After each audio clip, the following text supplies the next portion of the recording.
In this section of the course, we discuss the language used when talking about our jobs, what we do now and what we do or want to do in the future. We also look at how to describe the skills that we've got and the difference between the hard skills on the one hand and soft skills on the other hand. And finally, we go on a journey with Owen. Owen is looking for a job and he wants some help on his CV, his covering letter, and how to achieve an interview. Every year in the UK, people spend around 2,000 hours at work. That's a lot of hours. So it's important to find a job that you enjoy doing. Often, what you're good at is also what you enjoy doing. What are you good at? What do you like doing? Before we listen to various people describe what they do for a living and what they like and what they dislike about it, we're going to look at some of the language that we use when describing our job. There are different ways to describe what you do as a job. For example, you could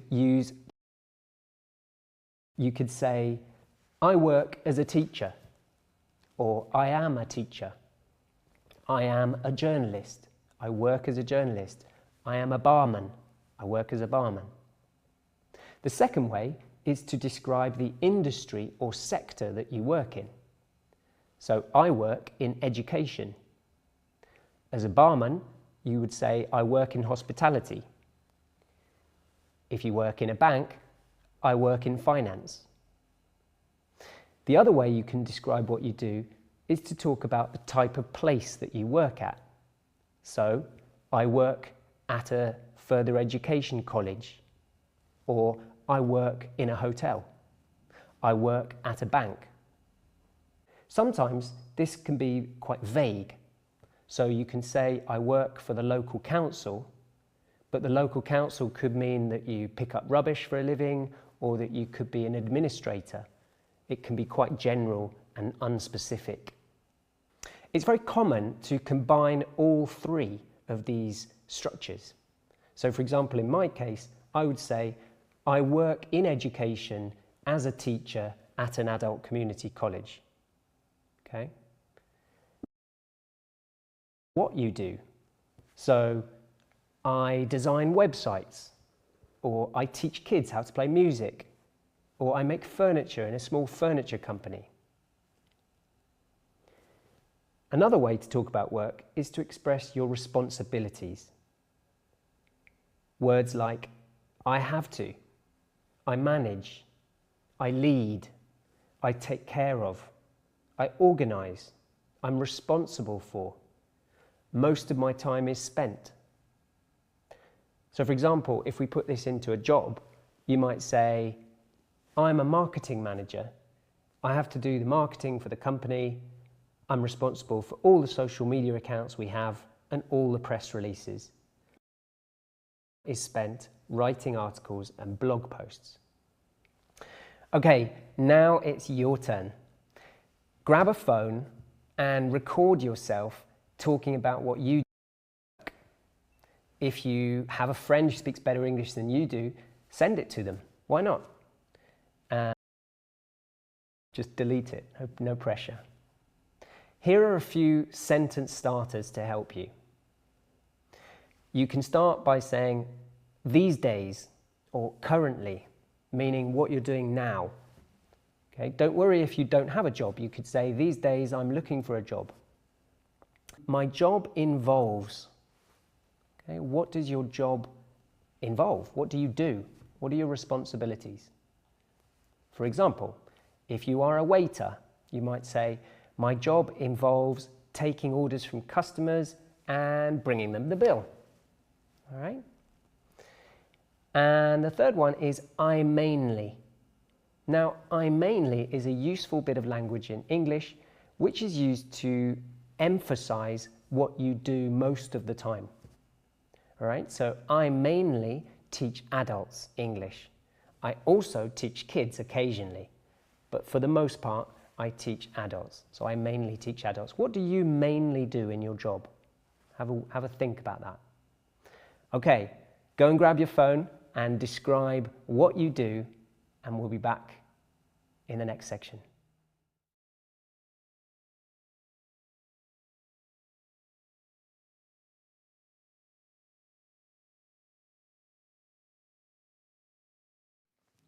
Now let's take a listen to 7 real-life scenarios of people describing what they do for a living.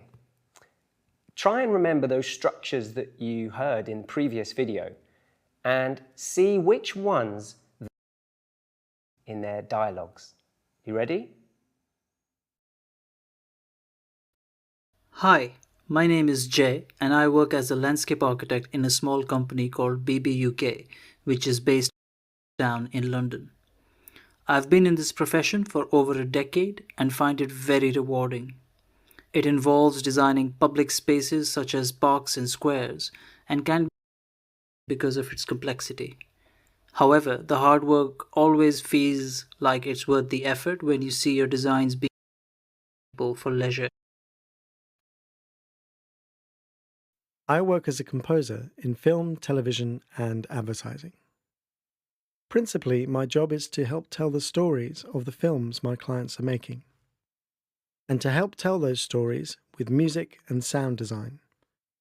This means I get to make a wide variety of music, everything from classical to jazz, to punk rock, to world music, and everything in between.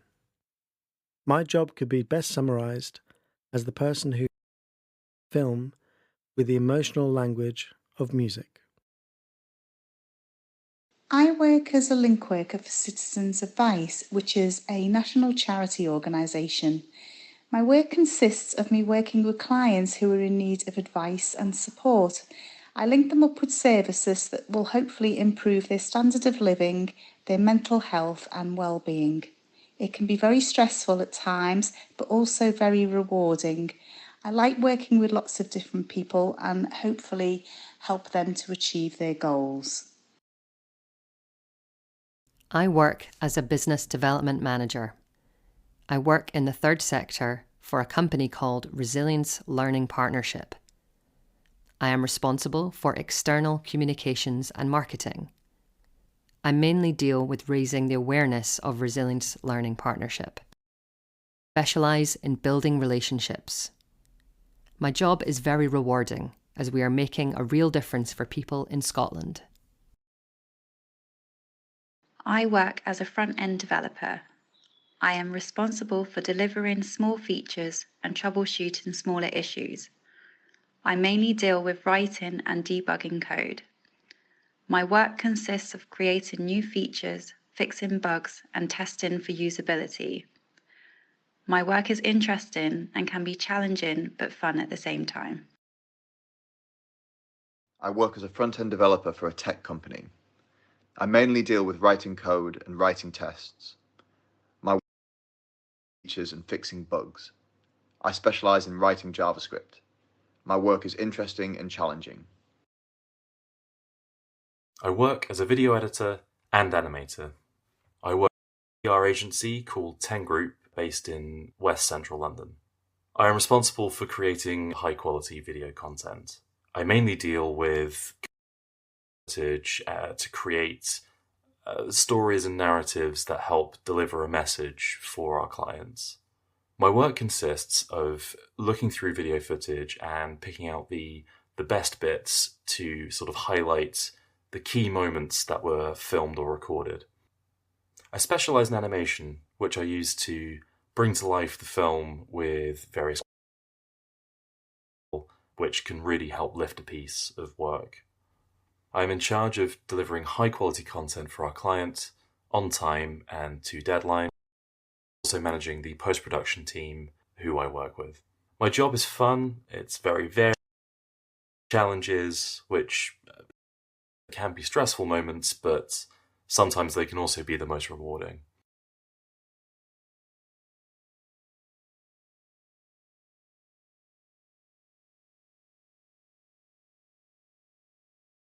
So in those clips that you heard, you describe what they do in their job, what their job consists of. But you also heard them talk about what they liked and what they didn't like so much. And it's very common when people ask you, do you like your job, to use a positive word and then a negative word, or the other way round. Let me show you some examples of what I mean by this. The money is great, but it's a lot of pressure. Or, I like the people I work with, but the money's not that great. Or, I like the job, it's very satisfying, but the management's not very good. Or, they're so friendly and supportive, but the job itself is very stressful. I feel like it's a bit of a dead-end job at times, but it can be a lot of fun. The customers are so demanding, but the management can be really motivating. Most of the time it's quite boring, and then at certain times it's very busy. It's common to be asked if you like your job, or what's your job like? And there are different ways you can respond to this without just saying yes or no. For example, you could talk about the money. It's very common to talk about the money because we go to work to earn money. So if you want to talk about money in a positive way, say that you're quite well paid. Yeah, my job is quite well paid. Money is pretty good. You could also use the verb to earn. So you could say, I earn good money, or I earn a good salary. On the other hand, if money is an issue, you're not such a big fan of the money, you can say that money is not very good at all, it's poorly paid. You could say the pay is terrible. And if you want to draw attention to the fact that you would like to be better paid, you could say, I wish the money were better, but hey, what can you do? Another way that we talk about our jobs is the people that we work with. Unless you work on your own, you tend to work with other people. So there are various different ways of doing this. You can describe things that you like about the people that you work with. You can say, I work with some great people, or I like working in, or I get on really well with my colleagues, or my colleagues and co-workers are great. These are all of the different kind of ways that you can talk about people at work. It's also common to describe your work in just one or two words. People often use a wide range of words to talk about their job. Let's take a look at some of the common ones, both positive and negative. You can say that your work is stimulating. For example, working in a startup is a very stimulating environment. There's lots of different tasks that need doing, and quite often you end up doing lots of things that are not in your job description. You can talk about a reward, working in the charity sector, or being a teacher, or being a doctor. Basically doing things that help people is often described as a rewarding job. You can talk about your job as being varied.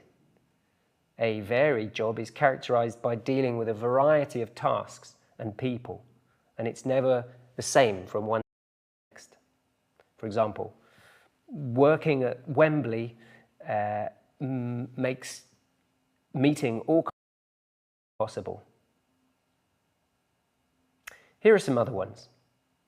If in a you might talk about your job being sociable, glamorous, motivating, caring, fast-paced. On the other hand, some negative words, you could talk about demanding jobs. Demanding is when to do that's mentally or physically hard, right? Laboring, for example, doing stuff with your hands. You can also describe a job as being full on. Full on we use to describe something that is incredibly time consuming. So maybe you have to work late into the evenings to meet deadlines. This is when we would use is quite full on. Often these are temporary things, yeah? So if you're going through a particularly busy period at work, you can say, my job at the moment is full on. I have XYZ deadline to meet. You can also talk about your job as being menial or mundane. And these two words describe work that is very easy to do, absolutely no skill. So it's also often termed as boring. Yeah, but menial and mundane are two different words that you can use instead of just. Okay. If you really don't like your job, you work, I hope that's not the case for you, you can describe your work as soul-destroying. This characterizes work that gets you so depressed, it feels like it's sucking the soul out of you. Here are some other negative ones. Exhausting, stressful, dead, time-consuming, and thankless.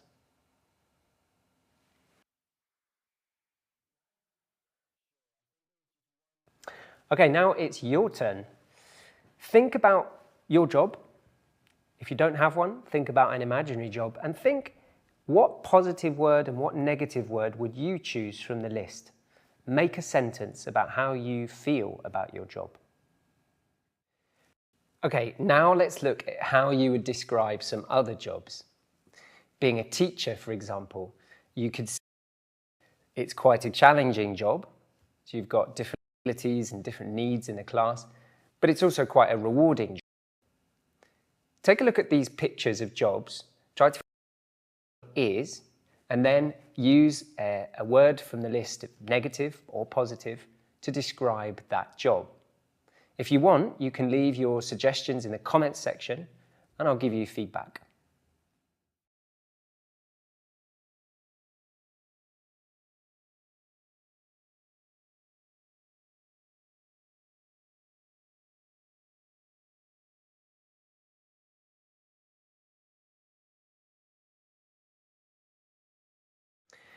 As we said in a previous video, we spend a lot of time at work. So it's important to know how to describe what and what you dislike doing. And there are different ways to say this in English. You can say that you like something, enjoy doing something. So I might say working with people, or I enjoy helping people, or designing things. So here you've said I enjoy or I like plus the ing form. Okay, I enjoy designing, helping, or working. Another way is to say what you're good at. Okay, I am good at languages. I like learning languages, so I would say I'm good at languages. Okay, you might say I'm good at languages or programming. I'm good at music. I'm good at whatever. The next area that you might want to say is what you want in a job. And here are 4 different ways to say that. The first would be to use the form I would like, the infinitive. So here you would say, I would like to have a well-paid job. Okay, common one. I'd like to work in the medical profession.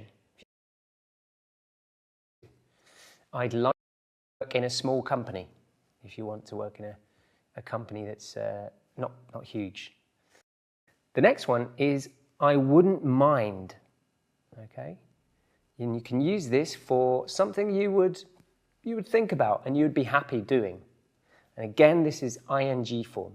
So you can say, I wouldn't mind traveling for my job. I wouldn't mind working for a not-for-profit. Okay. The next one is I would consider plus ing.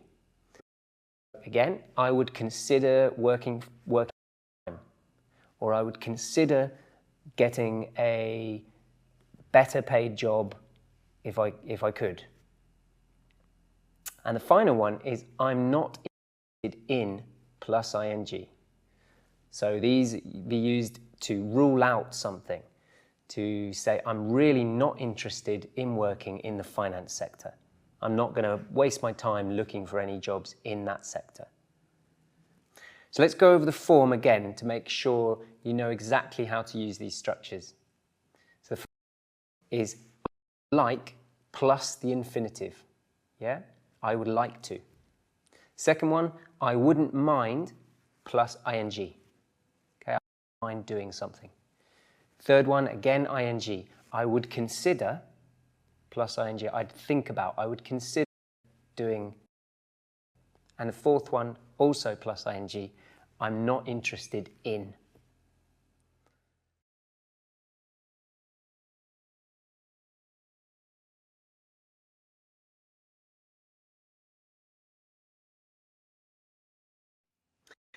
Now you to a phone conversation between Owen and me.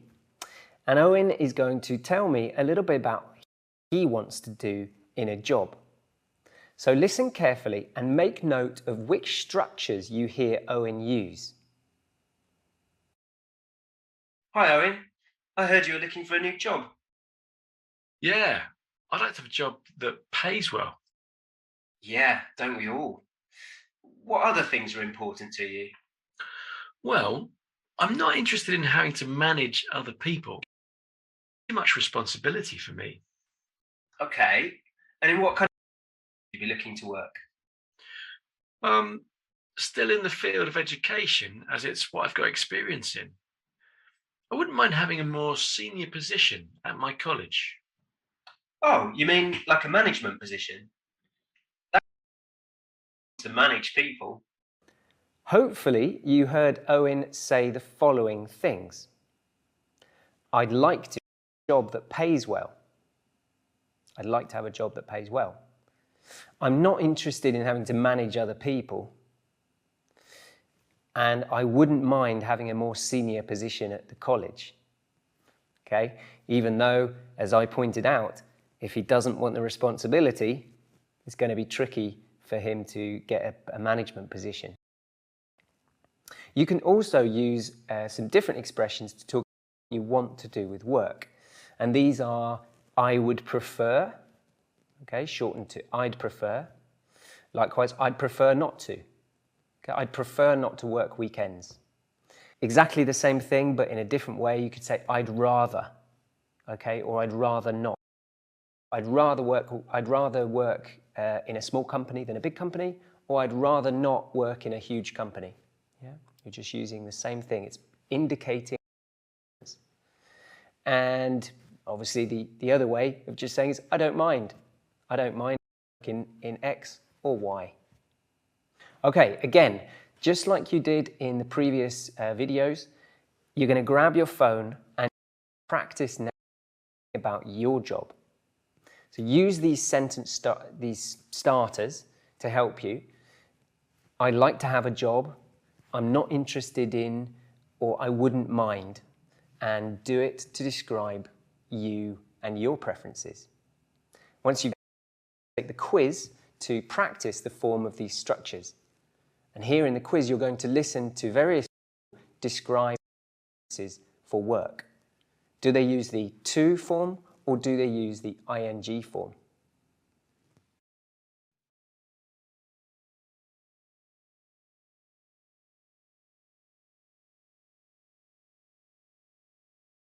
I wouldn't mind being a teacher.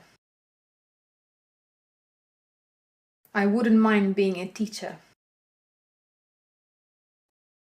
I'd like to be given more time options. I'd like to be given more flexi-time options. I'm not interested in having a lot of responsibility. I'm not interested in having a lot of responsibility. Are you thinking of applying? Are you thinking of applying for that job? I enjoy working as a freelancer. I enjoy working as a freelancer. To work weekends. I'd prefer not to work weekends. I want to be paid more for the hours I do. I want to be paid more for the hours I do.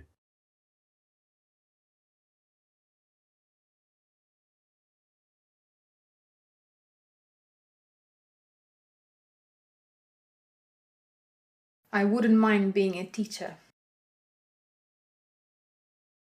I'd like to be given more flexi-time options. Interested in having a lot of responsibility.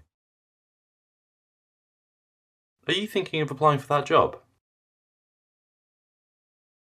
I enjoy working as a freelancer.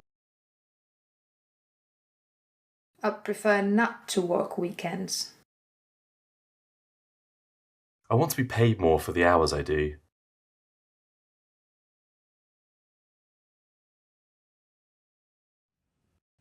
Think about what you have to offer an employer. What skills do you use in your career? What skills do you think you have? Remember, we talked enjoy doing is normally what you're good at. So make some notes about what skills you think you have for a workplace. It's important to know what your skills are and how they help you succeed. When we think about skills, we often talk about hard skills and soft skills. Soft skills are also known as interpersonal or people skills. So, are things that you bring to the workplace in terms of your personality. Okay? So you might be a very good listener, a very good communicator. You might be persuasive. These are all soft skills. Hard skills, on the other hand, are things that you do. They are teachable. They are measurable abilities. They are things like ability to do maths, to write, to read, to do computer programs. Let's have a look at some more examples. Typing, speaking fluent Spanish, computer programming, IT skills, having a driving license. These are all examples of hard skills. Okay, they are teachable and measurable. Soft skills, on the other hand, they're just more about the way you are. Okay, let's look at some examples. Problem solving, creative thinking, leadership. So think about your own skills. What hard skills and soft skills do you have? Try to think of 3 of each. That's your task now. So you're going to see now 10 skills on the board. You need to decide which ones are hard skills and which ones are soft skills. Video editing, customer service, multitasking, cloud computing, affiliate marketing, time management, SEO, typing speed, UX design, creativity. Just pause the video now and think about which ones are soft and which ones are hard. And I'll give you the answer in just a few seconds. Okay, hopefully you got something like this. Soft skills, of course, are time management, creativity, multitasking, and customer service. These are things that you can learn effectively. Hard skills, also things that you can learn, but they're much more measurable. Okay, they're much more quantifiable and usually very specific for the jobs. So video editing, cloud computing, affiliate marketing, SEO, typing speed, and UX design. These are all hard skills. In this section, we're going to follow Owen as he applies for a job. We're going to take a look at a job advert from a website, and then we're going to look at CVs and a covering letter, which is standard for many job applications. So a job advert is quite simply where the job is advertised, where you see the job. This could be a jobs website, it could be a newspaper website, or that you're applying for. What's a CV then? A CV stands for Curriculum Vitae, and it's a written record of your work and education history and all the other information that an employer is interested in. A covering letter, also known as a supporting statement, is used to introduce yourself and explain why you think you are the best candidate for the job. Let's now take a look at a standard job advert example.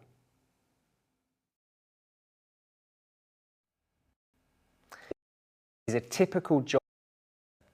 It's organised in a very clear way, with each part having a function which helps us identify the most important points. At the top, you've got the name of the organisation, Victoria and Albert Museum. Underneath comes the strapline, which tells you a little bit more about the organisation. So in this case, the leading museum in the world of art and design. Next comes the job title, front of house assistant.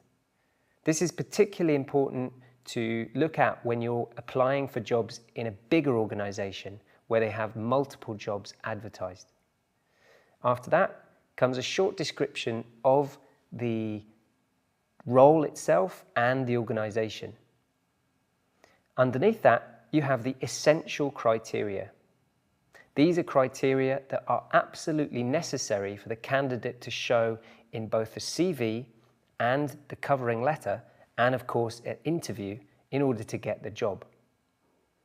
In this case, there are 3 essential criteria. Next comes the desirable criteria. These are important, but not as important as the essential criteria. If you have them, it's really good to demonstrate that you've got them. But if you don't, it won't disqualify you from landing the job. Next comes the working conditions. This gives you a little bit more information about the working hours, the travel required for the job, as well as opportunities for professional development if there are any training programs. Finally comes the salary. Sometimes you will see the actual salary as a figure noted in this part, but often you'll see the word competitive salary, and sometimes in brackets negotiable depending on experience and qualifications. A competitive salary just means that it will be a salary that is in line with similar jobs in similar organisations. Finally, you have the details of how to apply. This is crucial as often these will be time sensitive, so you need to look at the deadline, as well as looking at the address or the email address to whom you should send your CV and your covering letter. So it's quite a short text, but it contains a lot of important information. Does it look like a job advert in your country? You're now going to hear Owen and me discuss the advert that you saw in the last video for a front of house assistant for a museum in London. We talk about whether Owen is a suitable candidate for the job. So as you listen, try to identify the different points that you make notes if it's easier for you. Do you think Owen is the right person for the job? Why? Why not? Hi, Mike. It's Owen. Hi, Owen. How are you doing? Yeah, good, thanks. Listen, I was thinking about what you said, and I've been looking out for a new job. I found an interesting advert here. That's great. What's the job? Front of house assistants at a well-known... Does it say which museum? Yes, Victoria and Albert. It says they're looking for a person who speaks both English and Spanish, so I thought I could fit for the job. That sounds interesting. Your Spanish is pretty good, isn't it? Yeah, it's pretty good. My wife is Colombian, so we speak Spanish at home. Okay. What else do you say about the requirements for the job? Essential requirements. All applicants be a proactive and friendly individual with both staff and visitors. That's fine. You've got a lot of experience of that in your teaching career. Yeah, I'll make sure I do that in my application. Transferable skill, right? Definitely. Skill, definitely. Are there any other essential requirements? Yeah, it says being reliable, punctual, and can work as part of a large team. Well, you're used to working as part of a group of teachers, and you do have to be punctual to arrive on time to class every day. Does it say anything about the salary? Yeah, it says competitive salary. Sounds good. Negotiable depending on experience and qualifications, and would suit one who has worked in education or customer service field. Well, that's you. Perfect. You've got everything they want. If it interests you, you should definitely apply. What about the working conditions? You don't want to work on Saturdays, do you? Does it say anything about working hours? Yeah, it does. A successful candidate will work normal business hours, Monday to Friday, and be expected to work one weekend each month. I suppose one weekend a month is okay. Actually, it'll be great to have some weekends again. All in all, keep me posted about how you... There are lots of different ways to write a CV, and different people prefer ways. One perfect, correct way. But Owen's CV is a good example. Let's take a look. It's neat and easy to read, isn't it? A one-page CV is good. 2 pages are okay too. But if you have any more than that, you to 1. At the top of the CV, Owen's name is very clear. That's important. And in the top section here, he also has his personal information, like his address and how he can be contacted. He could include a heading that says personal information, but it's okay without that too. Next, we have employment. That is employment history, the places where Owen has worked and what professional experience he has. If you've never had a job, you can still include this and mention, for example, any volunteering you've done. Next, we have education, your academic background.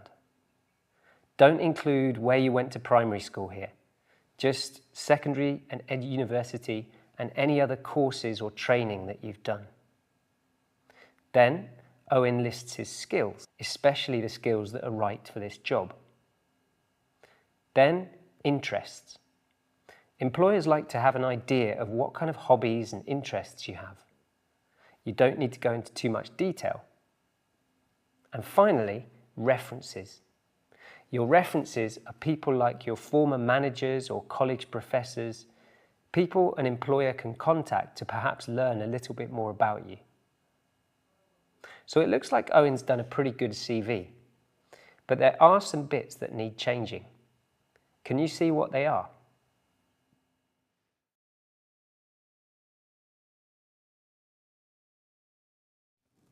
It looks like Owen's done a pretty good job with his CV, but there are a few things that could be improved with it. Listen now to the conversation between Owen and me, where I give him feedback. It's always a good idea to get advice on your CV from a friend or a colleague, if possible. They may be able to notice you didn't. Listen to me then give Owen some advice and try to answer the following questions. What do I advise Owen about, including the date of birth and the nationality on his? What do I say about the employment or previous work experience section? What do I say about the education section? And finally, what do I say about the references section? Hi, Mike. How are you? How are you doing? I'm good, thanks. I just wanted to ask you about I sent you. Have you had a look at it?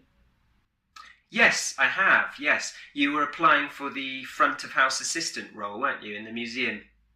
That's right, yeah.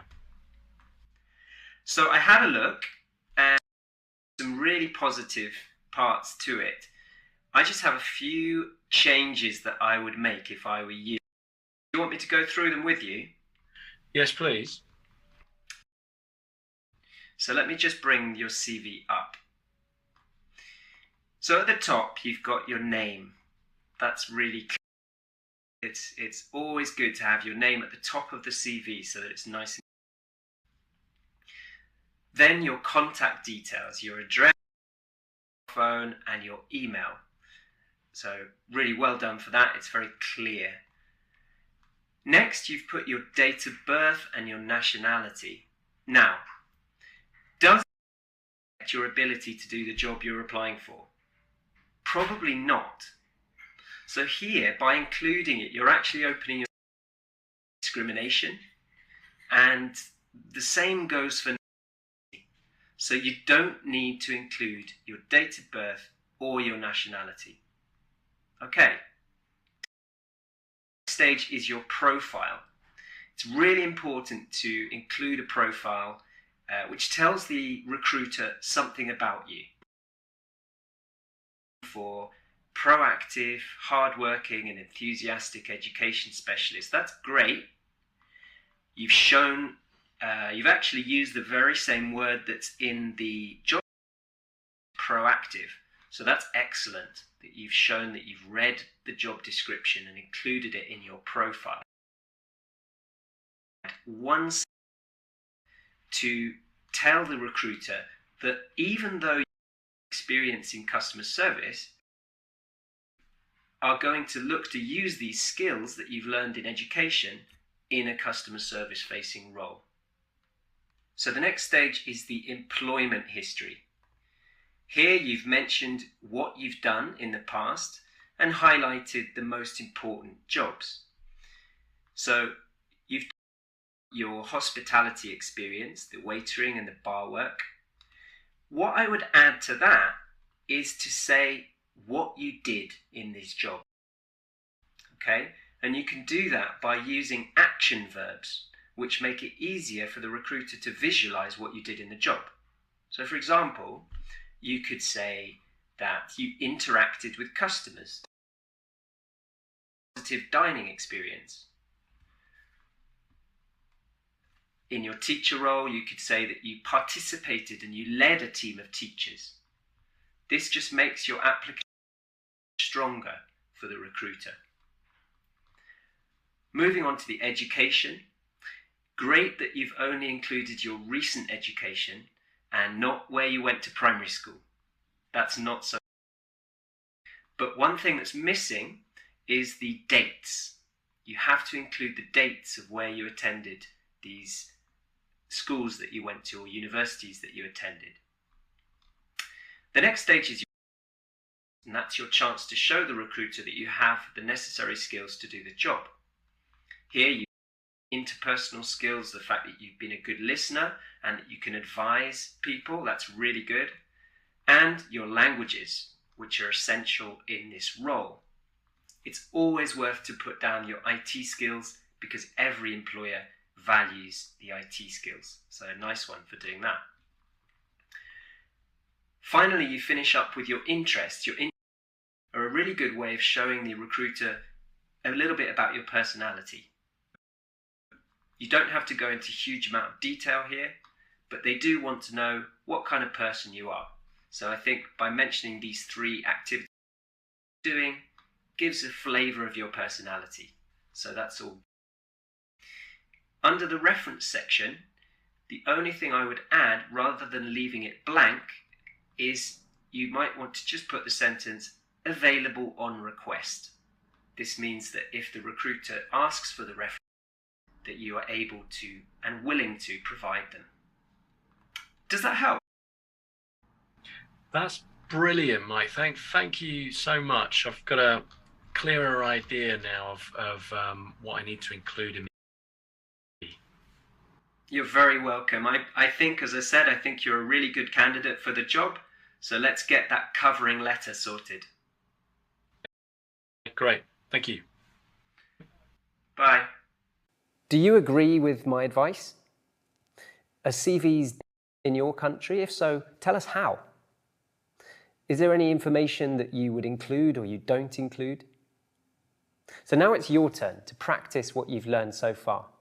Go ahead and do the quiz in the next section on CVs. You've looked at Owen's CV. Now think about the information that you would include in your own CV.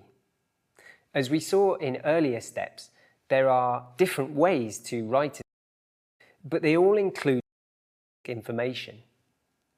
What information would you include for the following headings?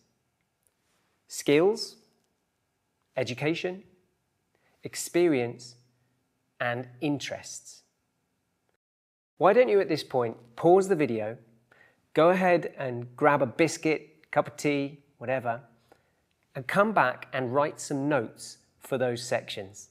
I guarantee this will help you in your efforts to think about what are those things to go onto your CV. I'll see you in the next section. So here is Owen's covering letter. Like this one, covering letters are quite short and formal and use short paragraphs. Let's look at the layout. Top right-hand corner and the employer's address here on the left-hand corner. He uses a formal greeting, "Dear Miss Collins," not "Hi," and also not her first name. It also ends formally with "Yours sincerely." That's the appropriate ending for a cover letter. Now, what does Owen actually say? Well, he starts by letting the employer know which job I'm writing to apply for the position of front of house assistant. Next, he points out that he has the essential job advertisement. And here is very important. He's given a little bit more information about himself that isn't in his CV. He says he has transferable skills and can solve problems quickly and communicate with people well. This helps to give Miss Collins a better sense of what type of person Owen is. And here in the final paragraph, he says again how good he would be. Good example of a short covering letter.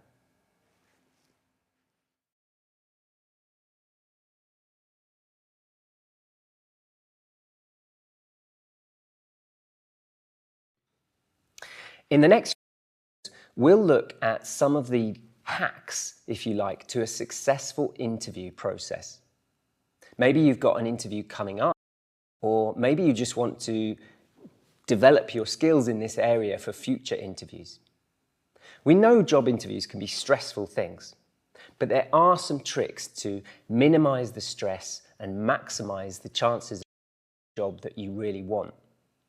So we're going to have a look at the do's and don'ts of interviews.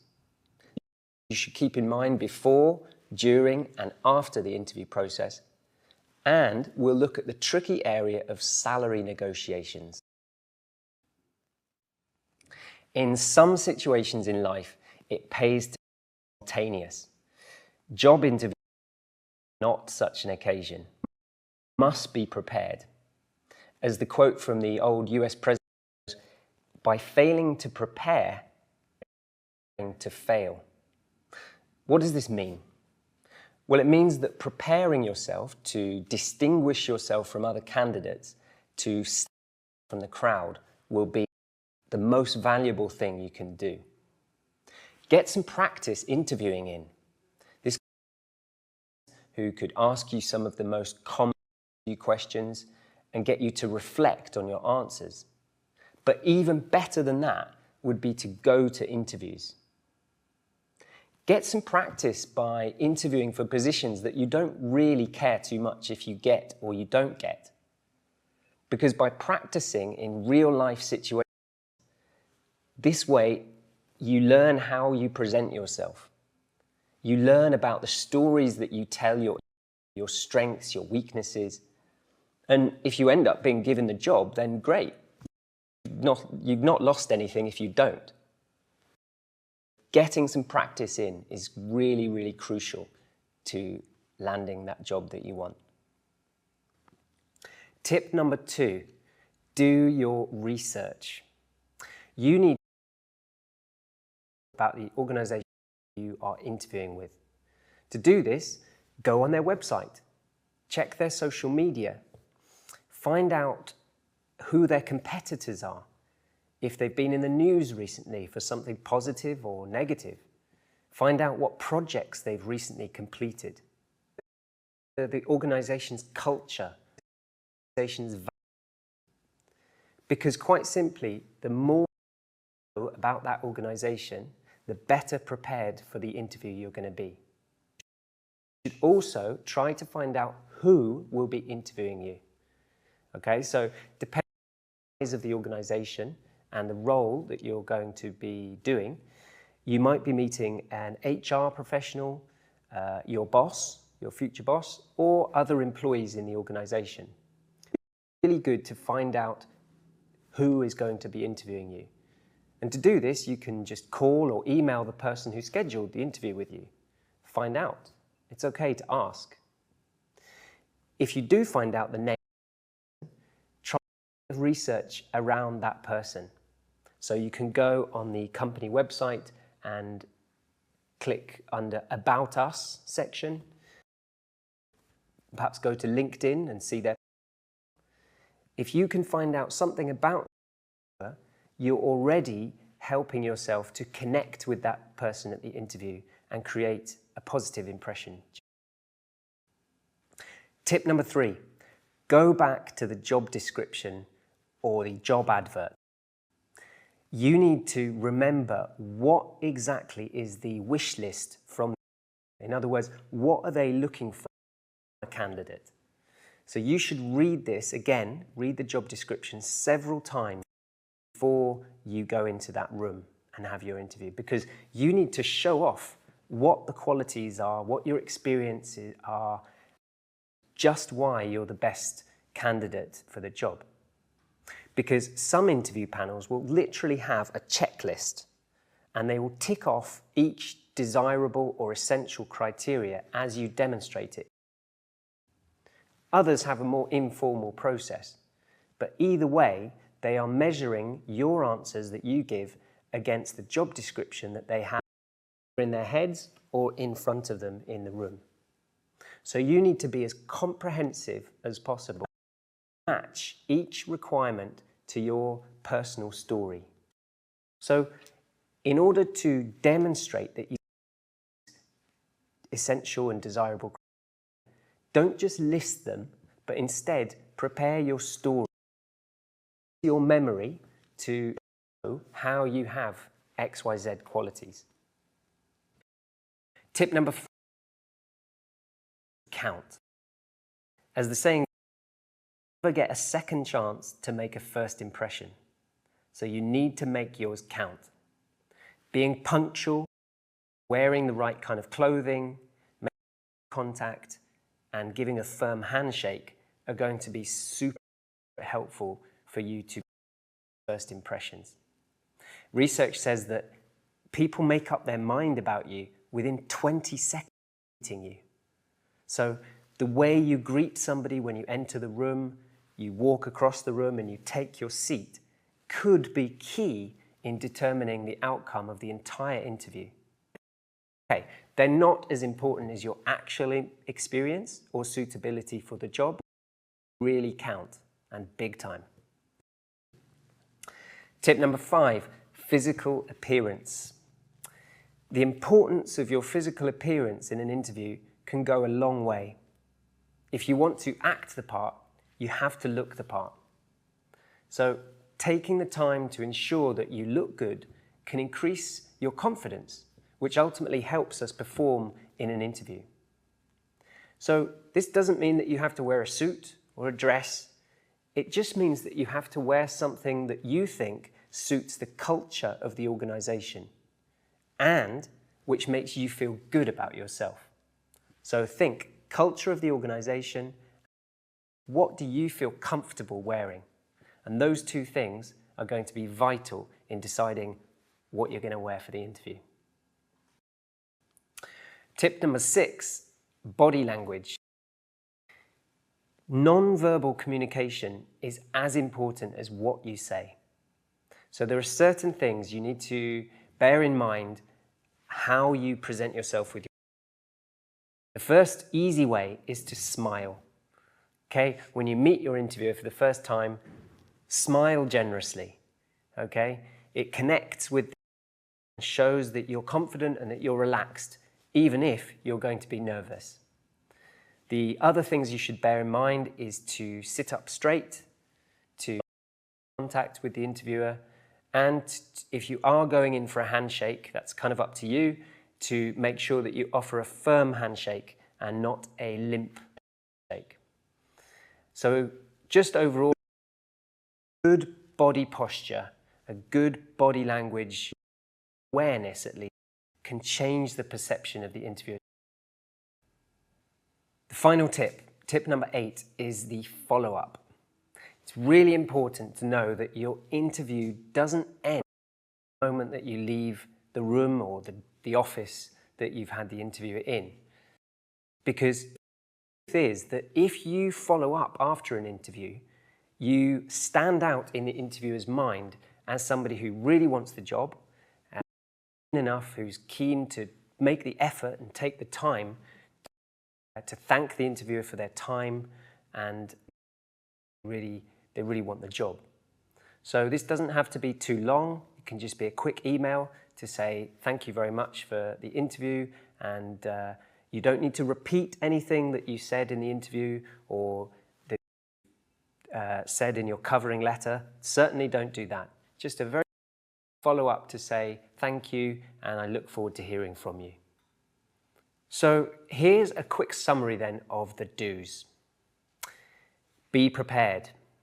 Okay, try to practice if possible by going to different kinds of interviews, or otherwise just practice with your friends. Practice trying out your questions and your answers. Do your research. Find out as much about the organization that you're applying for. Reread the job description. Okay, the job description is your friend. Wish list that the employer has, so you need to make sure that your answers fit that job description. First impressions count. Remember, such a small window to create that first impression, so make sure that yours is a good one. How you dress, your physical appearance for the interview is super important as well. The values and dress appropriately. Your body language, just make sure that you give a smile and that you maintain that kind of contact and presence with your body in the interview process. And finally, the importance of the follow-up. Quick email to say thank you. Salary negotiations is typically one of the things that people find toughest and least comfortable about the interview process. In a sense, you and your potential employer are approaching the issue from opposing perspectives. You're looking to be compensated for as much as possible, and the employer is looking to secure the best person for the least amount of money. And yet, with many employers struggling to attract candidates with experience, you may find yourself in a stronger bargaining position to negotiate a higher salary than you think. While you need to be careful of pricing yourself out of the market, you also need to ensure that you're paid what you're worth, or ideally, slightly more. So this section of the course will attempt to share some of the insights that I've discovered from recruiters and coaches around the web about how to negotiate, when to negotiate, and what can be up for negotiation in salaries. So essentially, if you're going to just watch this one and go no further, just remember this. You may feel uncomfortable about asking an employer for more money, but in order to manage earning capacity, it's important to overcome any reluctance. Employers will always be eager to get a good deal of the person that they're hiring, so there's really no reason for you not to do the same. And as the saying goes, if you don't ask, you don't get. Most of the time, you should wait until the employer brings up the subject of salary before. They have to bring up the subject anyway, so there's no point really in you initiating. as you're going to come across impatient and greedy and caring excessively about the money and not the job itself. So when they do bring it up, how do you answer that awkward question, what are your salary expectations? Well, the first thing you need to do is to do your research. So just like in the interview process, it's really important to do your work. You can check online what the standard salaries are for sectors and industries in your area that you're applying to work. There are salary survey websites you can look to check equivalent salaries. And even better, works in that sector that you're applying for, call them, find out what should I be looking at to get this kind of job. The second thing you can do is to give a range, a number of the salary. So rather than say, I want 40 grand, I want £40 for my job, better to say, I'm looking in the range of X to Y. Because by showing them that you're not fixed on a specific number, you're showing a flexibility that employers, and it also leaves room to adjust the figures if, once you've learned more about the job and what the employer's expectations are, you adjust accordingly. Something like this, you could say, I've done some research and I know that the people who work in this industry, in this role, in this particular city, make between X and Y. So taking into account my experience, my expertise, I believe I fit in the higher category, higher range. Here, as well as you showing your flexibility, you're also showing that you can negotiate and that you're confident about what you're worth, which value, especially if you're going to be working for them. The third thing you can do with salary negotiation is to turn the question around. So at an early stage of the interview process, what are your salary expectations? You could say something like, well, I'd like to learn more about the position and the duties first and what the team is like before we discuss money. But can I ask what the range you're considering this position is? So delivered in the right way, you're going to demonstrate that your priority is learning whether the role is really what you're looking for, and later you can salary. Patience can be key to the salary negotiation process, because if you do ask an employer to offer more money than what they were originally prepared to offer, it's pretty unlikely to be able to agree to your request straight away. They're going to have to ask their managers, their colleagues, their superiors following your meeting. So it's important not get anxious or agitated, and just remember that this is a game of patience. Also, if your negotiations fail and you don't get the salary increase that you wanted, or the higher salary even, it's important to react in a gracious and composed way. You shouldn't take it personally, because after all, this is a business deal that's going on. You can also ask for additional or alternative benefits instead of a higher salary. Example of this could be, do they offer, or would you be prepared to offer me more holiday? Have you got any training budget? Because potentially the hiring manager could sign off on these requests even if they can't offer the additional pay. Finally, if you don't get the pay offer that you wanted, it's not the end of the world. After all, you've got the job that you wanted, and you're now in a very good position to impress in your first few months doing the job, and then maybe the next conversation you have around salary more fruitful. I hope this video has been helpful. Now it's your turn to recast and remember what you've learned about this salary negotiation by doing the quiz. I'll see you in the next section.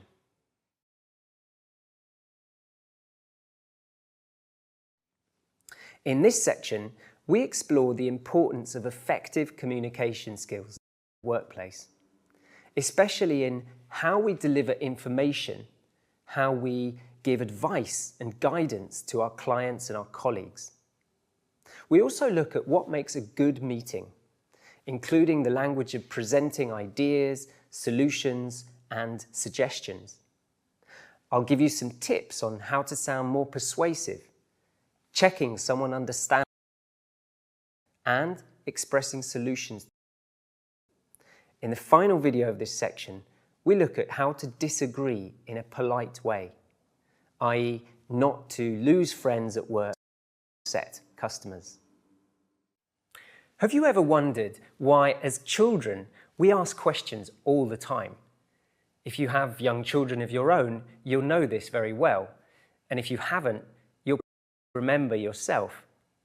But then, as adults, something strange happens, and the number of asks falls off a cliff. Now, I'm not here to explain why this is, but I do know that the power of questions is something that shouldn't be underestimated in building relationships with people. You've probably used different questioning techniques before in everyday life and at work as well. You haven't been so conscious about the effect of these questions can have with your colleagues and clients at work. By applying the most appropriate kind of questioning, you can encourage communication and have a much stronger connections with your colleagues and your clients. In fact, asking the right question is at the heart of effective communication. By using the right question when dealing with a client, you can gather better information, build stronger relationships, and be much more. So let's look at a few different kinds of question types. Generally speaking, there are open questions and closed questions. A closed question is one that can be answered in a single word. For example, have you used our airline before? Yes or no? Have you been to this restaurant before? Yes or no? Do you know the brand? Yes or no? They normally, or always in fact, are used to get a factual response from clients or colleagues. Open questions require the client or the colleague to give you a more answer, and they're normally used to find a client's opinion or their feelings. For example, what do you think would be helpful for you? Or what are your thoughts on a particular service or system or organization? So, open questions help develop conversations and ensure that there's a flow, there's a natural flow when you're discussing with a client or an advisor or whoever it is. If you overuse closed questions, this can make the conversation very short and result in you not fully understanding the client's requirements or the colleague's requirements. So another technique here is the use of funnel questions. Now, this technique involves starting with general questions, which are yes or no questions in fact, and honing in on a point to get more detail at each level. So you could start by saying, have you used our IT service before? Have you used our IT help desk? Yes or no? And then, what aspects did you find helpful? What did you find good? What did you find difficult about it? So I hope this video has planted a seed how important it is to ask questions at work. Not only does it build relationships, you're curious about what other people do, what their experience is, be that a client or somebody you work with. Ask loads of questions. It's really going to be beneficial to you. Now let's take a look at the power of listening as another way of building relationships in the workplace. As important as good questioning skills is the ability to listen well. Good listening skills are so important in effectively understanding and guiding your colleagues and your clients that you work with. So before I go any further, I want you to stop and think. What do you think is meant by having listening skills? So stop and just jot down on a piece of paper, what do you think the strategies are? I'll see you in a bit.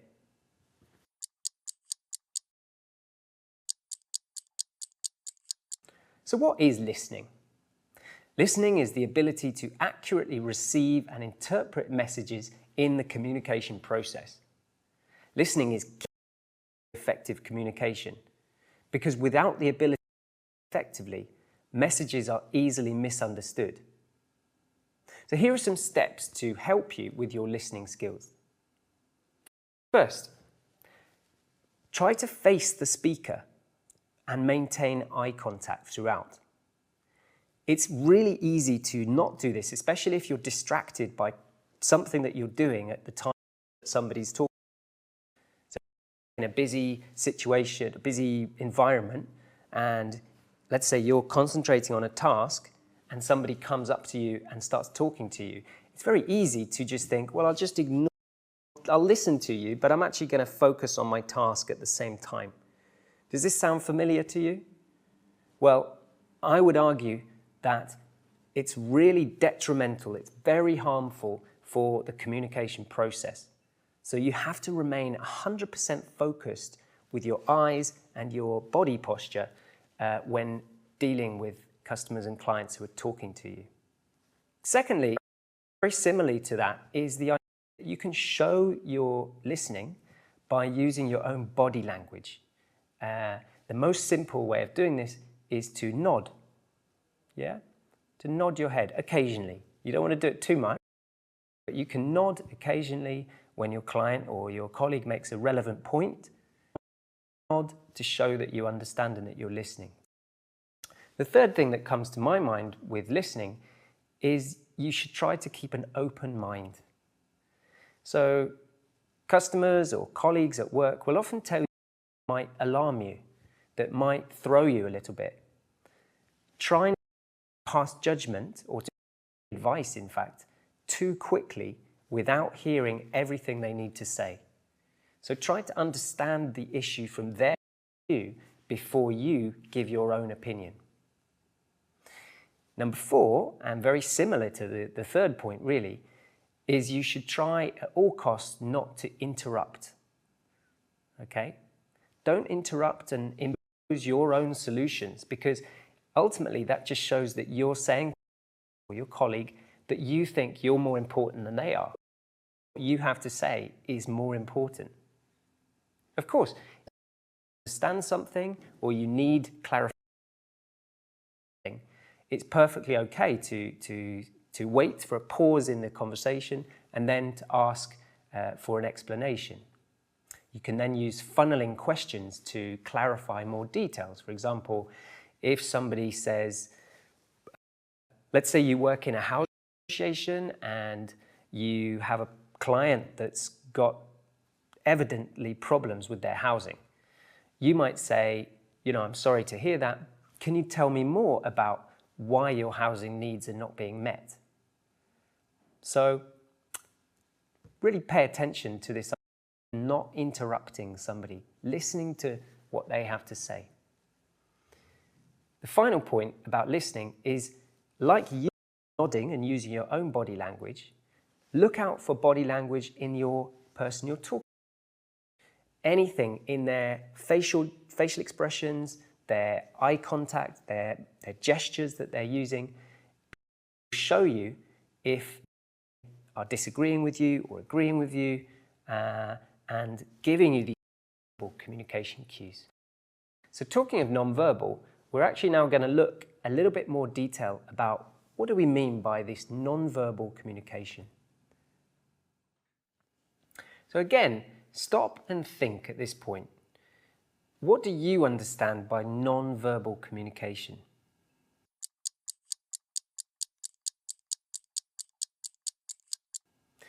If we think of communication in general, as being the process of sending and receiving messages that enable humans to share knowledge, skills, jokes even. Usually, communication is equated with speech. Actually, it's composed of two dimensions, isn't it? It's the verbal and the non-verbal.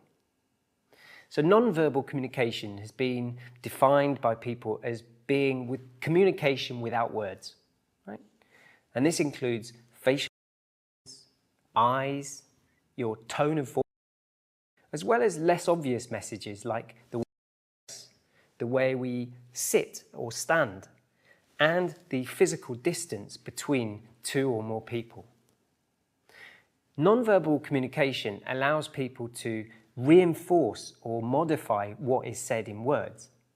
For example, people nod their heads when saying yes to emphasize that they agree with somebody. Little nod of the head. Very, very powerful thing. Likewise, a shrug of the shoulders or a sad expression when saying, "I'm fine, thanks," may imply that things are not really actually as they seem. It allows feedback to be given between people. It regulates the flow of communication. For example, by signaling to others that they've finished speaking or that you wish to say something. Broadly speaking, then, there are three areas of non-verbal communication. The first one is eye contact. Okay. Really important to establish eye contact when you talk to other people. Making a direct eye contact shows that you're interested in what they're saying. For example, if you're helping clients in a really busy, it helps show the client that you're listening to them without becoming distracted by the environment around you. The second is facial expression. Facial expressions are understood no matter what culture you're from.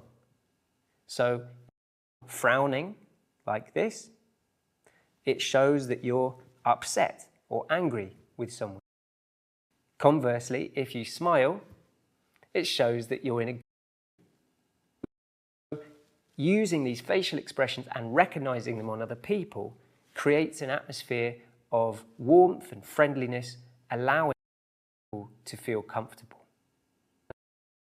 The area of body language or non-verbal communication is your posture, the way you sit or the way you stand. If you slouch, for example, it shows that you're not particularly interested in what a person is saying to you. Likewise, if you shake your legs around or you move a lot, also indicates that you're impatient, you're bored, you're not interested in what somebody's saying. Just bear in mind, the way you carry yourself, the way you use your body in communication is as important sometimes as what you're saying. So, as well as communicating through questions, listening, and body language, often we find ourselves describing how things work, describing systems or describing processes.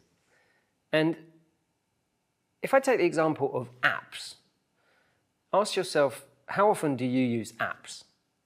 Probably quite a lot. What app do you find most useful?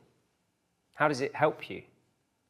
Well, using apps is just one example or service that's to make our lives easier. There are others, right?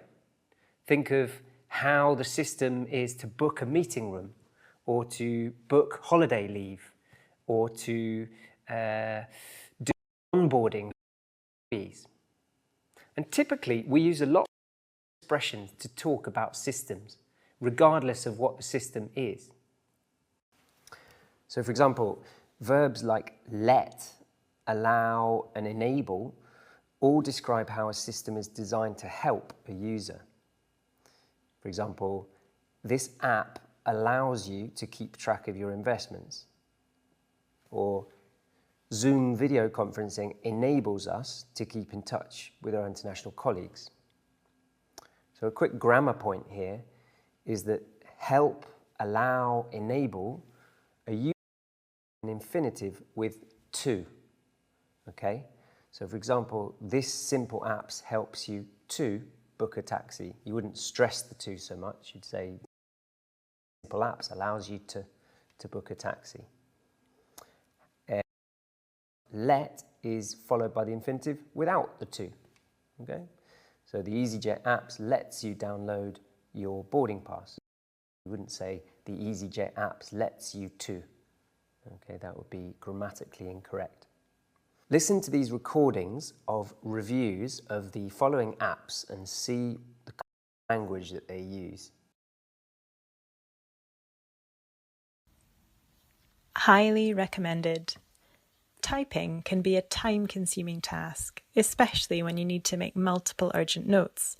However, SpeakTask, the smart productivity, solves this problem and lets you write just by speaking. From creating notes to making lists, SpeakTask can make your life easier in 63 languages. A handy app, 5 stars. Blood pressure tracking app, you do not need to worry about losing your healthcare data. The device allows you to log in and retrieve data on other devices with the same account information that you use to save the data. That way, you do not lose access to your healthcare records if your device is broken or lost. Simple and user-friendly. Our app enables users to purchase day or night right from their phone, and all documentation is easily available on the phone, making access easy and convenient. When travelling to another country, it's stressful enough. Ensuring you're doing something that adds to the stress.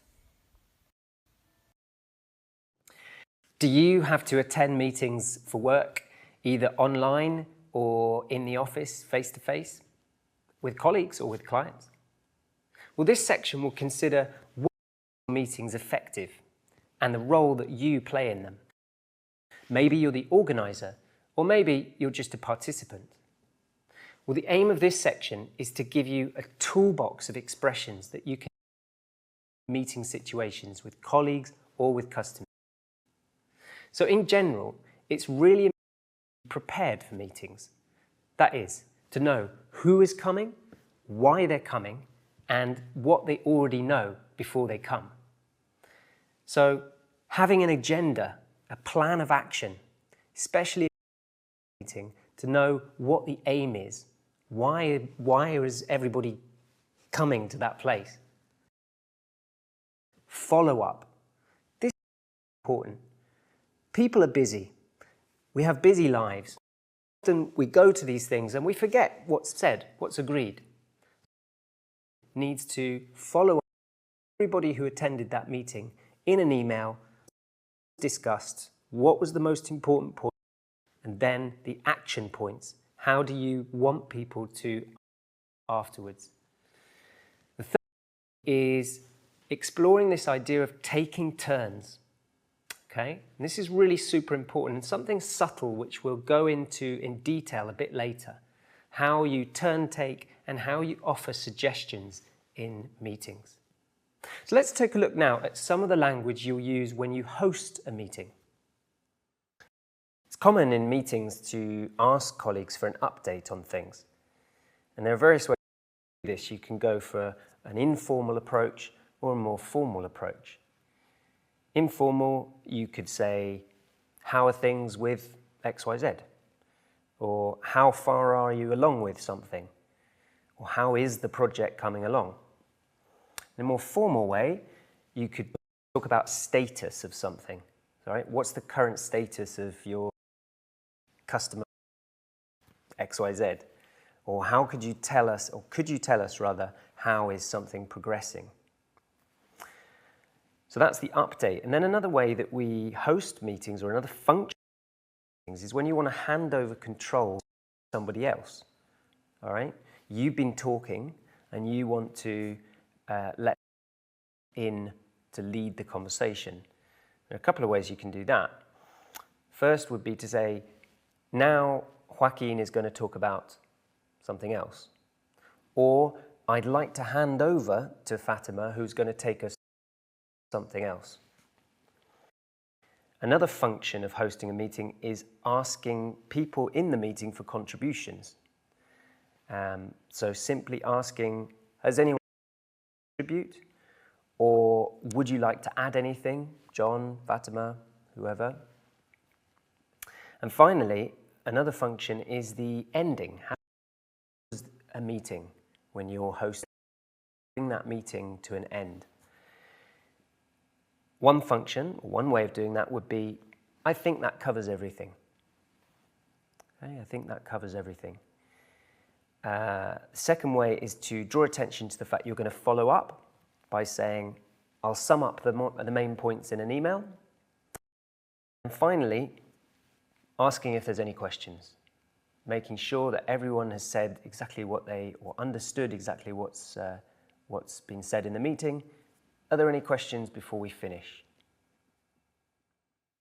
Everyone has different skills and knowledge that they bring to the table in a meeting. So why do we meet in the first place? We meet to present, to discuss, and finally, to decide. There are 4 main functions that you need to do individually or collectively in meetings. Let's look at some example sentences for each of these functions, and I'll explain how we set them up grammatically and what function they serve. When it comes to participating in discussions individually, there are 4 main functions that you need to be able to do. Make suggestions, give opinions, agree, and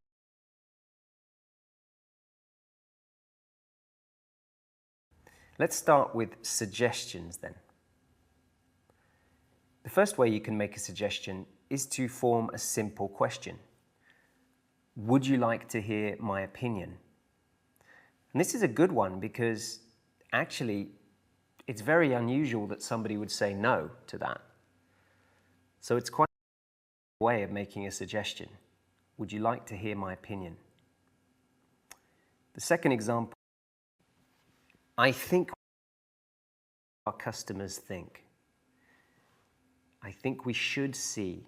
Here we use the modal verb should, the infinitive, so not to, just should, to indicate a suggestion. I think we should do, see, I think we should.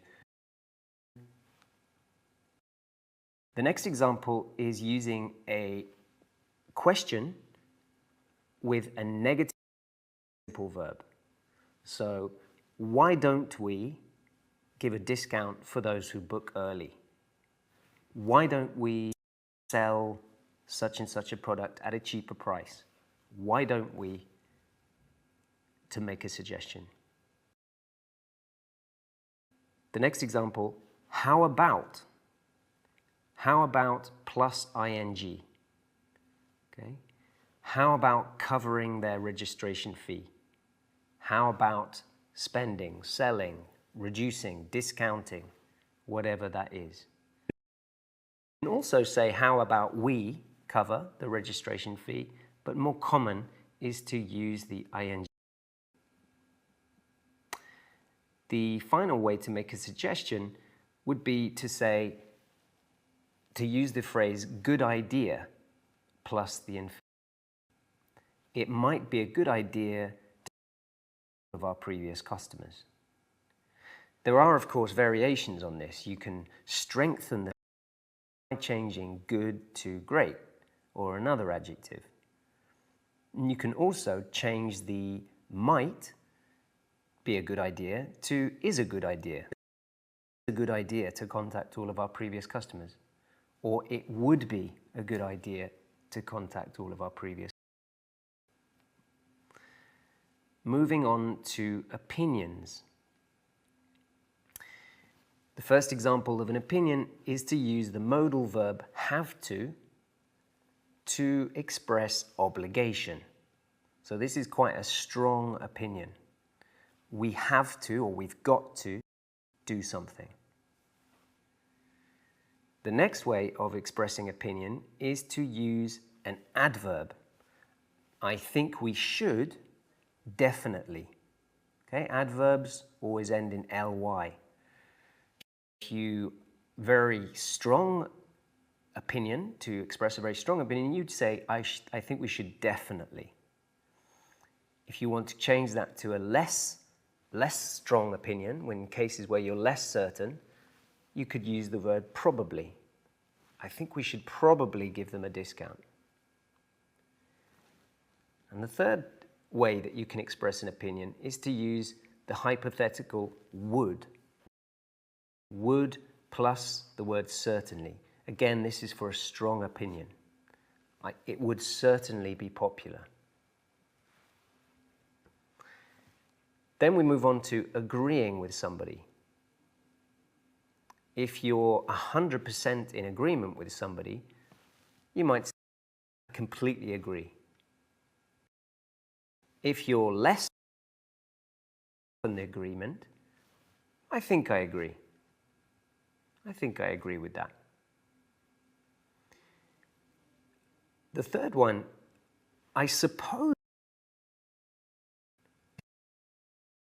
we could do.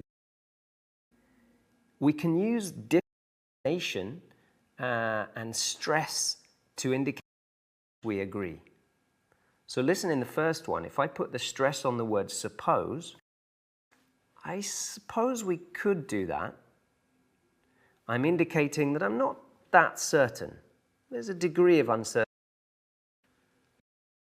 If I emphasize the second one, could, I could say, I suppose we could do that. There's a sense of uncertainty. So tone of voice is really important here in agreeing. Finally, you can use adverbs again to modify the strength of agreement. So, yeah, you're probably right, indicating that you think they're right. Or yeah, you're definitely right, to indicate that that you agree with somebody. Moving on to disagreeing. I don't know. Sometimes we use these filler sounds to signal that we're not sure about something, to signal uncertainty. It's quite a useful one, this one, because we don't always have to we just use sounds that come out of our mouth. I still think it's a good idea. Here we use the word still to indicate that we've heard what the other person is saying, really don't agree with them still. All right? I heard what you're saying, but I still don't agree. Okay? You're sticking to your original point. In the third one, you can express your uncertainty. I'm not sure it's a good idea. I'm not sure it's a good idea. You can also see agreement by using an apology. And we're going to look at this in more detail in the next video on how we disagree politely. But you can say, I'm afraid, or I'm sorry, I disagree. And the final way we can disagree with somebody is to concede on one point, but then make a contrasting point. Common. So we can say, I agree that something is true, but I think that something else is also true or different. Those are some of the ways that we agree and we disagree and give opinions and suggest things in meetings.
We're generally discouraged from interrupting as it can be perceived as rude or disrespectful. But there are occasions where it's necessary, and there are expressions we can use to do so in a polite way. So there are different reasons why you would want to interrupt someone. Let's look at what these are. First, when you don't understand what someone is saying, when you want clarification on something. Second, when you don't agree with what the other person is saying. Thirdly, when you want to add to something or extend a point that the speaker is making.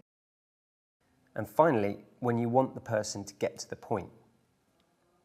So for each reason, let's look at some example sentences which can be used in either formal or semi-formal circumstances. So first, don't understand something.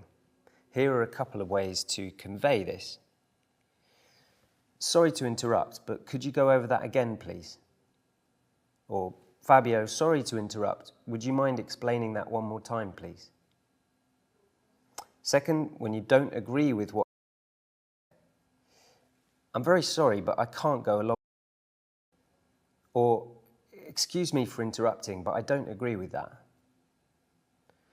Third, when you want to add to something. Sorry, but can I add something here? Or, Marina, I hope you don't mind me interrupting, but I received an update on this today.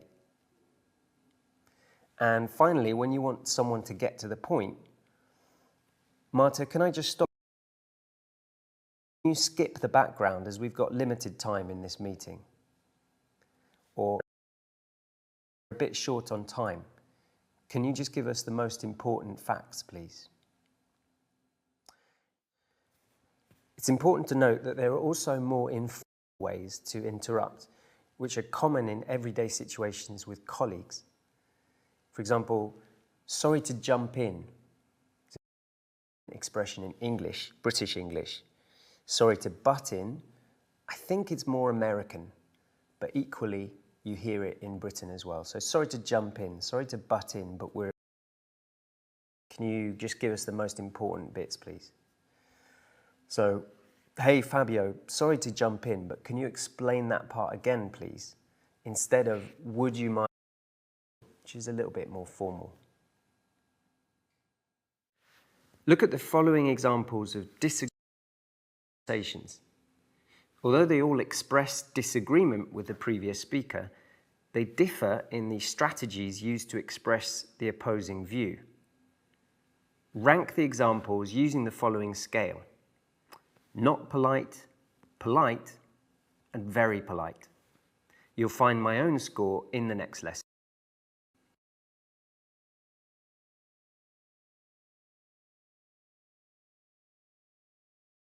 So hopefully in this section, you've learned some useful language to communicate more effectively with people at work, from asking questions to build a rapport with colleagues and customers, listening to people and using body language to show that you're doing so. We looked at language to participate in meetings, whether you're hosting or attending, and the different ways to give your opinion and to agree or disagree with somebody. Try to use these tips in your interactions at work. See how people respond to you. You may find that you come across more natural sounding, more fluent, and more confident. If you have any feedback, questions, or comments section. In this section, we focus on English, a very important area of our work, customer service. Isn't it frustrating when you have to deal with an unhappy customer, especially on the telephone, and especially when English isn't your first language?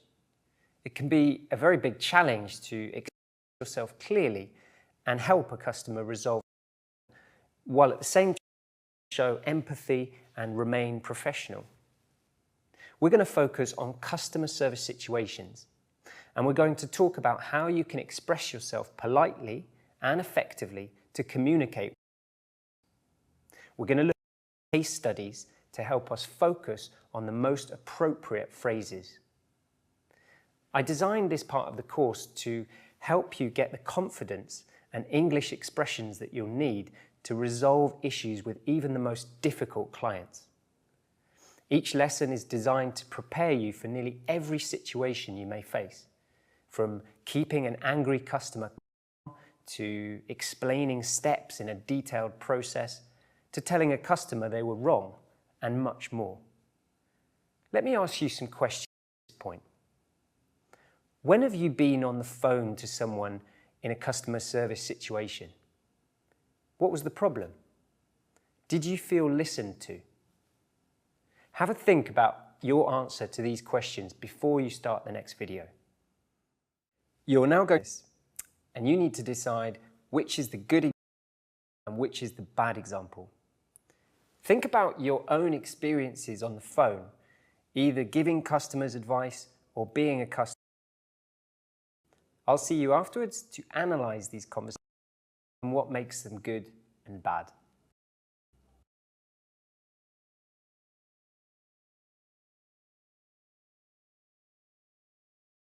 Hello, NG Services. My name is Mike. How can I help? Hi, Mike. I've had a problem with my delivery and I'd like to speak to someone about it and solve it, really. Sure. Let me see if I can help. Can I start by taking your name, please? Yes, my name is Owen Wilson. Thanks. Tell me, what's the problem? Well, I placed an order for grocery shopping 4 days ago and it was supposed to be delivered today.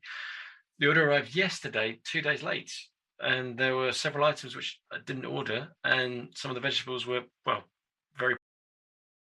Oh, I'm really sorry to hear that. This is very unusual. I see how this must have been really annoying for you. Just to find out exactly what's gone wrong here, I'll need to get some more details in the product team. Can I get a contact telephone number or email to get back to you? Yeah, sure. It's 07856 787 654, and my email is owen55@gmail.com. Thanks, Owen. Okay, I'll make sure that someone calls you in the next 20 minutes. And don't worry, we will get to the bottom of this. Great, thank you. You're welcome. Take care. Have a good day. Thanks, bye.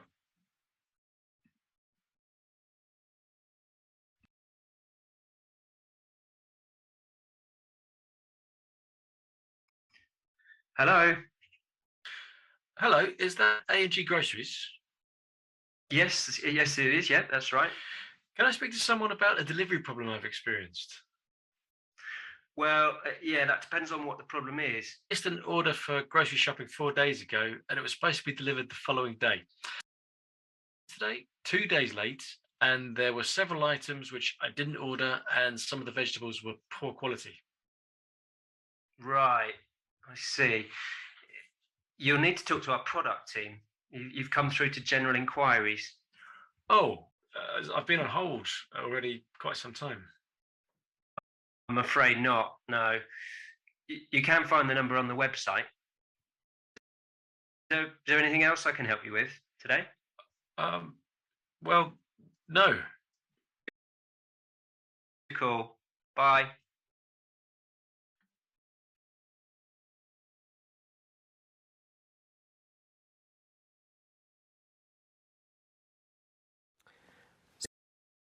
You heard, hopefully you realized that the first recording was the good one and the second recording the bad one. Let's take a look at what made them good examples. In the first recording, I pick up the phone and I say, "Hello, NG Services. My name is Mike. How can I help?"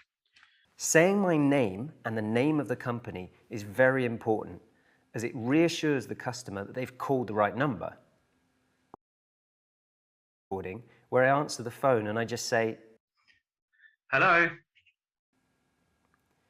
Can you also hear the difference in the tone of the voice? One is very disinterested and the other's much more warm and friendly. Then, when Owen explains in general terms the nature of the problem, there are two very different responses. In the first one, I say, "Sure, let me see if I can help. Can I start by taking your name, please?" Compare this to the second one, where I look to deflect the problem to someone else, make that interested in helping. And what the problem is. In the good example, I first try to take the customer before I go any further to ensure that I have this information. Next, after Owen has described in more detail the problem, there are two very different responses. Did you notice how in the first one, I use an apology immediately, and that shows empathy to his situation. Using a sincere apology from the beginning shows that you care and that you too would feel irritated or up in their shoes. Oh, I'm really sorry to hear that. Usual, and I can see how this must have been really annoying for you.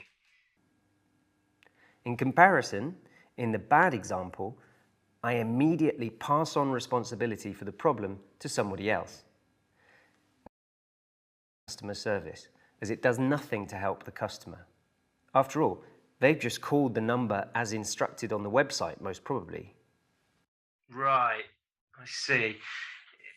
You'll need to talk to our product team. You've come through to general inquiries.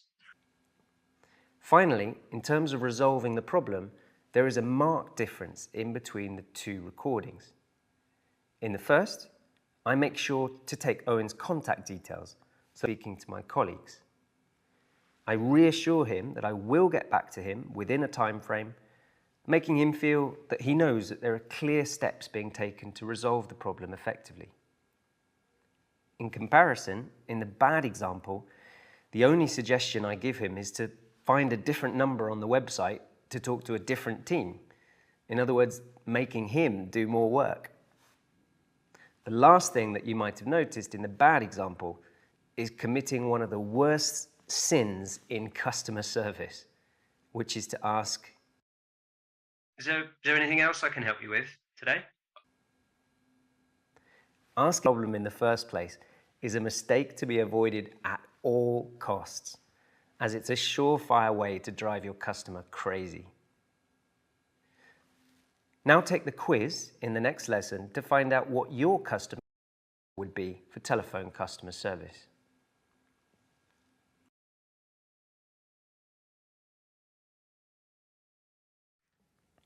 I am now going to share with you 5 tips on great phone customer service. You might like to pause the video at any time to make some notes. So tip number 1, make sure that you are up to speed with or your service. In other words, know what you're talking about. There's nothing more frustrating than talking to a customer service representative who doesn't know what they're talking about. And there's probably no worse feeling than being in that situation yourself. So if you are in that situation, make sure to ask colleagues, your manager, or whoever really, to feel more confident that you know your organisation inside out. Tip: be competent and sympathetic. Take the customer's feelings into account and let them know that you understand. When a customer is angry, whether it's justified or not, the most important thing is understanding and sympathy. You can do this by starting with a sincere apology, immediately followed by an offer to resolve the problem. Look at some ways to do this. Words like very and sincerely when you're apologizing actually can have the reverse effect and make you sound insincere and not genuine. It's much better to just say, I'm sorry. For example, I'm sorry that happened to you. Let me see if I can find a way to make this right. Or, I'm sorry to hear that. Can you tell me exactly what happened so I can help? Or, I'm really sorry about the mistake we made. Let's see about what we can do about fixing your order. I completely understand the frustration you're feeling. I'm sure I would feel the same way. Can I ask you a few questions so we can... Or in a more formal way, you might say, I'd like to sincerely apologize for that inconvenience, bringing the issue to our attention I'll take action on this straight away. Tip number 3, allow your customer to be heard and listen to their needs. Do not interrupt or tell them. There's almost nothing worse than being interrupted. And you need to avoid the temptation to interrupt and instead just allow the customer to get to the end of what they're saying before you offer your solution. Tip number 4, take the contact details of the customer to revert back to them. Doing this reassures the customer that you're actually going to take and solve their problem. Even if you already have this information on your computer, it sounds a lot more professional and reassuring if you ask for their contact details and repeat them back to them over the phone. And tip number 5, be clear, concise, and above all, smile. Okay? Yes, smiling always helps with customers on the phone. This does sound a bit crazy given that you're on the phone and you can't see that person. But research shows that people who smile when they're talking over the phone transmit positive emotion. So I hope these tips are useful. Let's look now in the next video at how to diffuse an angry customer. Sometimes customers can be pretty tough to deal with, right? We've all seen scenes where we see a customer getting really angry at somebody. So here are some tips which I hope you're going to find useful in yourself as the customer service person. The first thing, you must remember that the customer is not upset with you. They're upset with the situation. So don't take it personally. No matter how much customer context you have, you never know exactly why a customer is angry. Okay, it's usually because of some negative experience with your company, the product that you have, but you're the additional stressors involved. Certain customers may be under a lot of pressure in their personal life. They might be exhausted by current events, or simply they're not very good at controlling their own anger. So don't take the customer anger personally. Though it's these irate callers, to remember that they're not upset with you, but the situation. 2, before trying to resolve the problem, understand that angry customers struggle to be objective. So you will need to diffuse the customer's frustration before you offer any solution. This is really of the point number 2 I made in the previous video, but I'd like to add a further point here, and it's this. Allow the customer to vent, to get it all out. Interrupt or contradict the customer as they let out of their frustration, because this is just worse. So allow the customer to vent, and this will make your life easier. Point number 3, restate what they've told you, but in your... So they explain the problem to you, and repeat back to the customer what you understand the nature of their problem. Doing this shows that you've listened and that you genuinely understand why they're angry. This should help them calm down and make them trust you that you're going to help them. Number 4, ease the tension by showing positive intent. In other words, give the customer a plan for what comes next after the conversation. If you can't resolve the issue straight away, it's crucial that you tell the customer that the problem will get solved. Clearly explain the next steps that you're going to take. Walk the customers through a definitive plan that lays out what you're going to do right away, what will happen after that, and then they can expect a resolution. For example, you may need to schedule a callback the next day, or an appointment with a manager, or to seek advice from a colleague. But people will respect you if you are upfront and transparent about it, because it shows a positive to solve. Every customer action is unique, but they often follow the same pattern. And if you can follow this pattern when diffusing an angry, I think you'll find your life gets easier. Summary then of these points. Don't take it personally. Allow the customer to vent. Don't interrupt what you've heard, but in your own words, and show positive intent. Let me know what you think of these tips in the comments section of the course, and I'll happily feed back. You're now going to hear some scenarios in which there is an angry customer. Listen to each one. Decide in each case, what would you do? Option A, B, or C. On the screen is the context for each scenario. And as you listen, think about the tips that you learned in the previous video.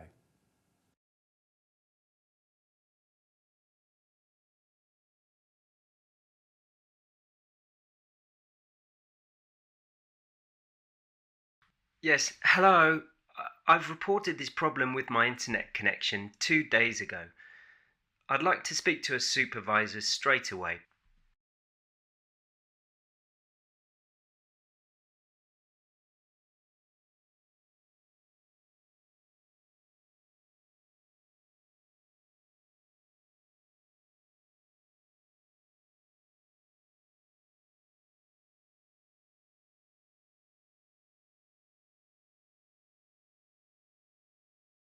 Again, someone is using my bank card. It's the third time this month. I'm really fed up and losing my patience. Something more needs to be done than just compensating the money.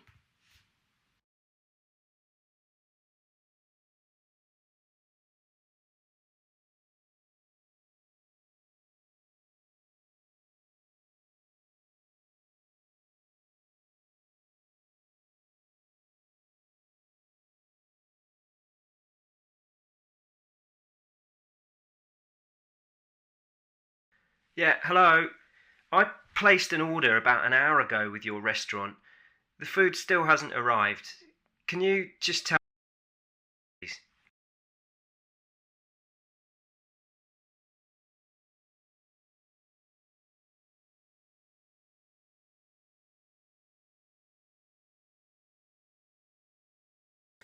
How did you choose then in each scenario? Was it an easy choice, or was it maybe difficult sometimes to choose which response was best? Let's have a look. In the first scenario, choosing option A is not realistic. Your supervisor might be busy dealing with another call, or you might have a special protocol when dealing with extremely angry customers. Option C could be perceived and not really the need of the customer to vent their frustration. So option B is the best option. Start with an apology, get the details of the customer so you can help resolve the issue.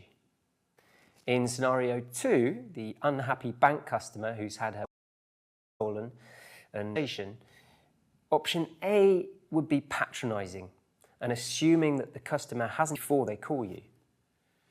Option B is just repeating the same solution as was previously given to the customer who's still not satisfied and wants a genuine solution this time. So it has to be option C. Clearly show positive intent while saying more information from your systems about the background of what's going on. And in scenario 3, with the hungry customer waiting for their food, option A, you're basically saying to the customer, sorry, it's tough luck, you called it a bad time. Option C, you're acknowledging it's late, but it can be seen as a pretty soft solution. It doesn't convince the customer that the order is really on its way. Whereas in option B, you're reassuring the customer that you're going to find out exactly what's going on and coming back in a minute with some further information about the order, and perhaps with a solution to compensate them by throwing in some extra or whatever.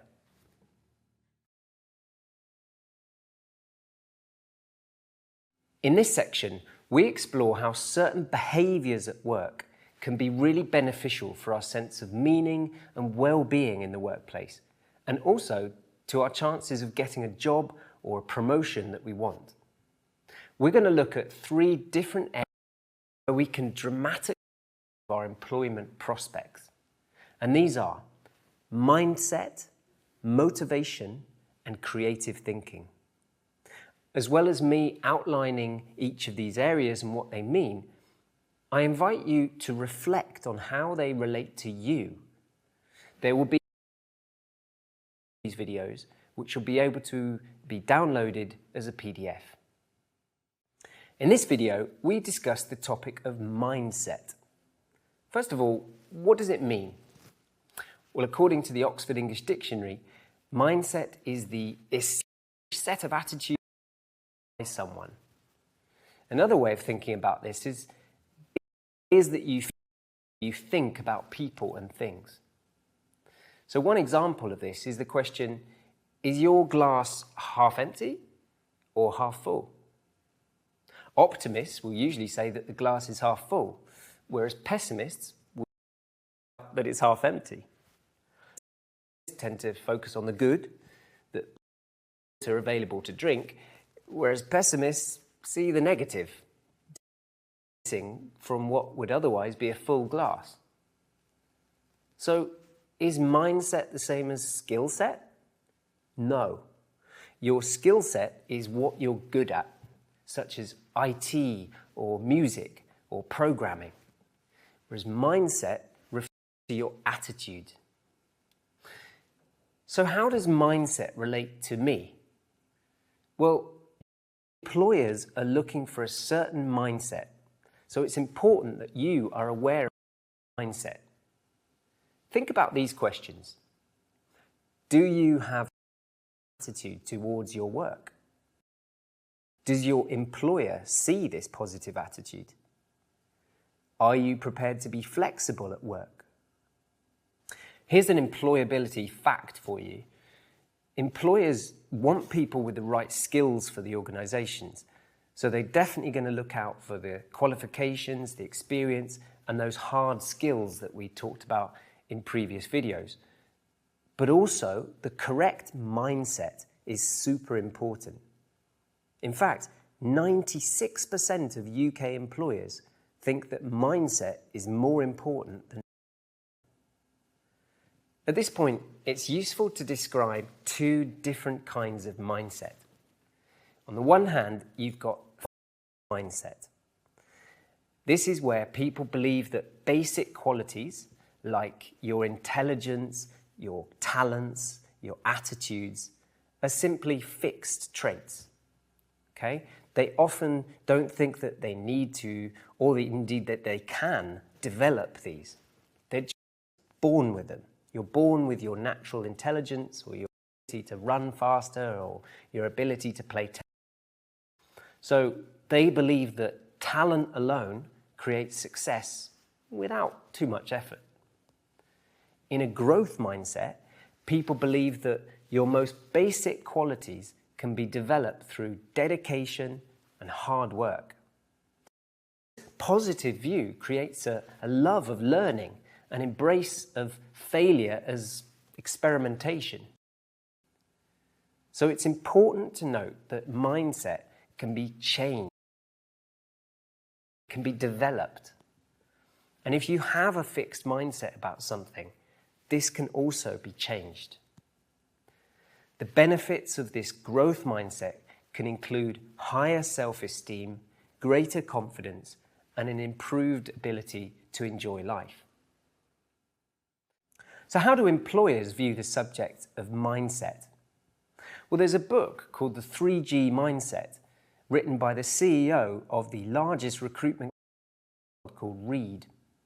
And this book states that employers are essentially all looking for the same important qualities in their employees. And these can be placed into 3 categories. The first is what they call global. And this refers to openness, flexibility, and innovativeness. In other words, being new ideas. Flexibility in terms of not being fixed in your ideas. Innovative, in other words, introducing new ideas or methods. The second they termed as being good, being honest, being sincere, being loyal. This one might be surprising, especially if you've worked in a sales role, for example, because you might not think these qualities are as important as ambition, as being hard, as being dedicated, and so on. But actually, when most company bosses said that being honest, being kind, being sincere were just as, if not more important than all of the other qualities. Sincerity, by the way, is termed as being a mix of seriousness and honest. So if you do things in a sincere way, people will trust you. The third quality they called grit. And this referred to the commitment, resilience, energy and accountability that employers show. The workplace can be tough sometimes, so having real grit is vitally important. People with grit can persevere and get through difficult times, like when the organisation has had a setback and needs to pull together. Commitment is likewise important, showing that you're dedicated, you're faithful and loyal to your employer. These are things that really make you stand out as an employer. Likewise, accountability. Accountability here refers to taking responsibility for things. Being the person who says, that's on my watch, that's on my call. Proving your winning mind employers might be the difference between going empty-handed and landing the job that you want. You need to think at this point of concrete examples when you've used these qualities in your work or your personal life. Before you go any further, do these assignments, as it will help you reflect on how mindset relates to you. The first thing, make a list of examples that you could use to show employers that you have a winning mindset. Remember, we said that mindset is something that can be developed over time. So after you've done that, take a look at your mindset and identify where you can make these changes. So what do you need to change with regards to your mindset for work? And secondly, how can you make these changes? Leave your answers in the comments section and I'll get back to you with my feedback. If you've got to this point, you've reached the end of the course. Well done, and thank you very much for watching. One point I'd like to share with you is that none of the concepts I've outlined in the course has been rocket science, or anything dramatically new for that matter. It's more about using these techniques in your daily routine and at work where they become valuable. And I can guarantee that if you implement them in your life, it will make your workplace more positive for you, the customers that you work with, and your colleagues. If you please leave a review, and if you have any feedback, please send me a or leave a comment in the comments section. Thank you very much. See you soon.